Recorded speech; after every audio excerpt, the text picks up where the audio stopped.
But right now, I want to talk about the international community's response to the Ukrainian situation. As soon as Russia invaded Ukraine and the war broke out, everybody around the world was almost unanimous in its support for the Ukrainian people. Everybody stood up and spoke out about how this was wrong, and they talked about the humanitarian cost, and they talked about sympathy. They sent their prayers. They did all the things you do when bad things happen to people who don't deserve it. I ain't mad at that. That is cool. Here's my issue.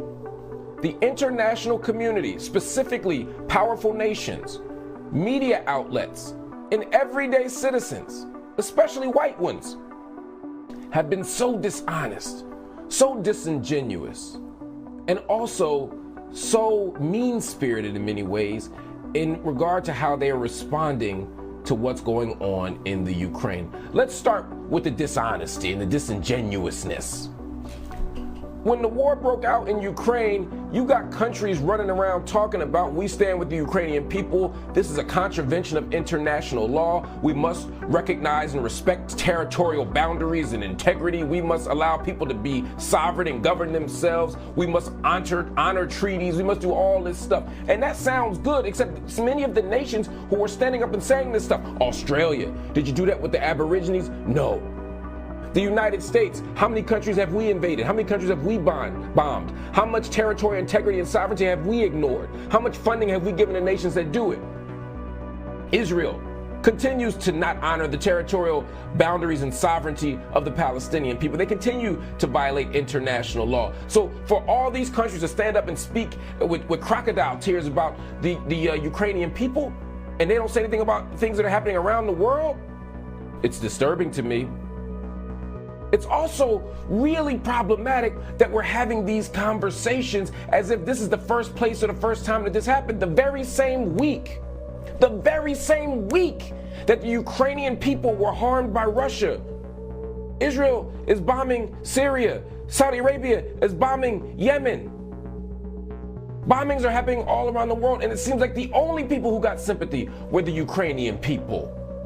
The only people who got international love and prayers and declarations and statements made were the European folk, the white folk, not the brown folk, damn sure not the black folk.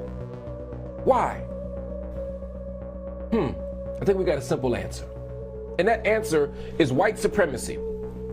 That answer of white supremacy speaks to racism, it speaks to Orientalism, it speaks to all these other what we call discourses, these things that have you think the world operates a certain way and you normalize it. So we think, oh, starvation happens in Africa, so if there's a famine in East Africa, nobody trips because they think that's just what's supposed to happen. Oh, those Arabs been fighting forever, so when you see a bombing or some kind of internal war, you don't trip about it when it happens in the Middle East, but somehow it's not supposed to happen here. And this ain't my theory. CBS News had somebody report that. They said, well, this is happening in basically a European country, and they're civilized. He used the word civilized. Another reporter talked about it being people with blonde hair and blue eyes, and how that's what makes this a problem. People keep talking about this as if it shouldn't happen here. You're right, it shouldn't happen here, but it shouldn't happen anywhere. But the fact that the global community is only outraged when it happens to Ukraine, they get mad when Crimea gets annexed, they get mad when people from Kosovo and Kosovars get kidnapped back in the day, but they don't say anything about Nigerian girls getting kidnapped. They don't say anything about Lebanese people being bombed. They don't say anything about Afghanistan and Iraq. They don't say anything about Palestine. They don't say anything about Yemen. They don't say anything about Kenya. They don't say anything about Somaliland. They don't say anything about any of these countries, South Sudan, Sudan. They don't say anything about anything other than white folk. That's why on Black News Tonight, we cover these stories every single night. Because we can't wait for the media to tell us when to be outraged. We can't wait for the international community of powerful elites and powerful bodies of money. I'm talking about the United States. I'm talking about France. I'm talking about Germany. I'm talking about the World Bank. I'm talking about all these companies and institutions that tell us when to care and how to care. We can't wait for them. We got to have our own compass, our own values, and our own principles. And everybody out there that's bleeding their heart for Ukraine, good. Save some sympathy for black and brown folk. Or be honest and say you only care because they white.